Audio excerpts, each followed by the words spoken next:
Sur un hameçon noyé, ici un numéro 10, vous enfilez une bille. Le poids de la bille, c'est vous qui décidez. Laiton, tungstène, verre, plastique, suivant le poids que vous désirez.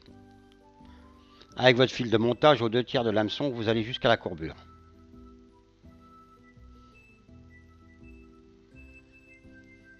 À la courbure, vous emprisonnez un petit fil de cuivre, très fin.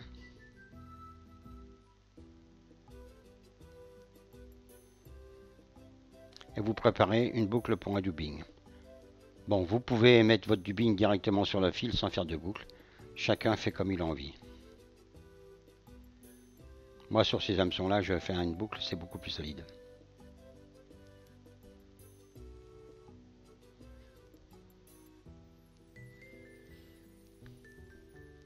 J'introduis une petite mèche. Ici, un dubbing naturel.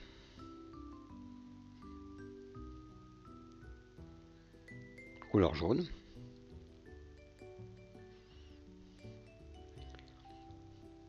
Et je vais le twister très très fort de manière à avoir un corps très très petit. Je vais même enlever le surplus, vous voyez.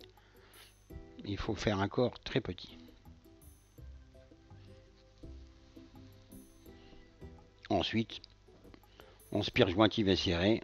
On va aller jusqu'à la fin du sous-corps.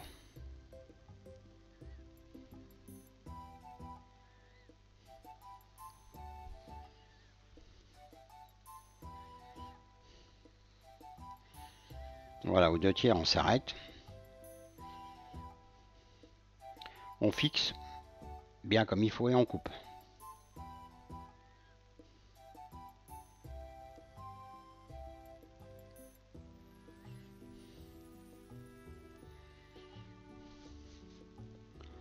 Vous prenez le fil de cuivre et dans le sens contraire des enroulements du dubbing, vous cerclez votre mouche.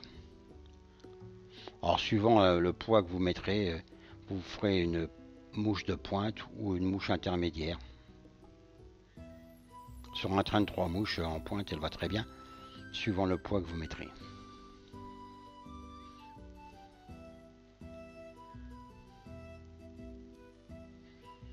On coupe. On va faire un nœud final.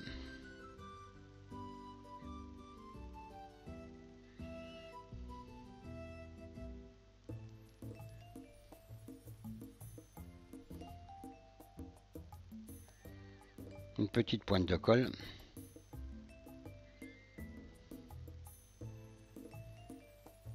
Alors si vous avez une bille évasée, vous mettrez le côté évasé du côté du dubbing. Voilà, et on force. On va arriver jusqu'au dubbing, voilà.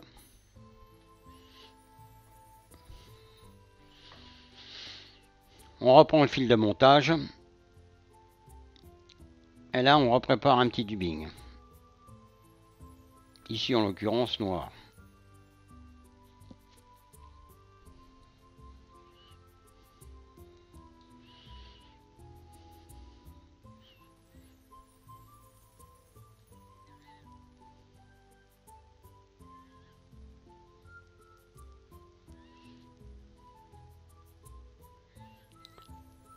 Et là, on va le serrer un peu moins, de manière à ce qu'il ait beaucoup plus de fibres. Et on couche superposé, on fait un petit thorax.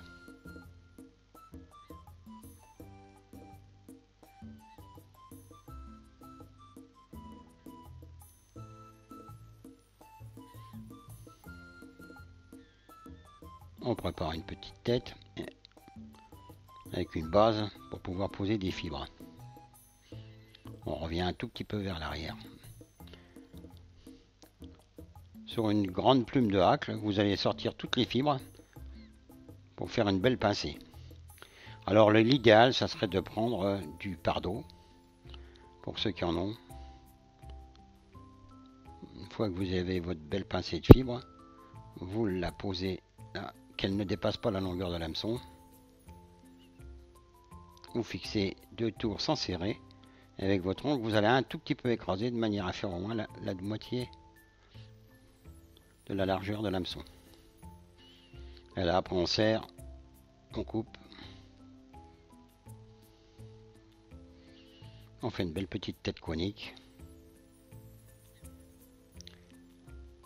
On revient un peu en arrière de manière à écraser un tout petit peu les fibres sur la mouche. Voilà.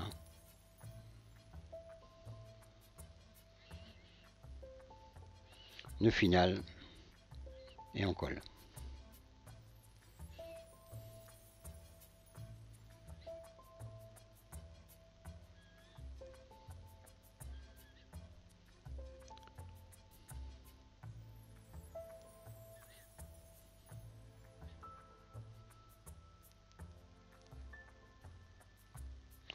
Voici donc la noyée DF. Bon, vous pouvez changer la couleur. En général, on garde toujours le thorax noir. Voilà, les plumes vont se plier dans l'eau. Bon montage, à vos étaux.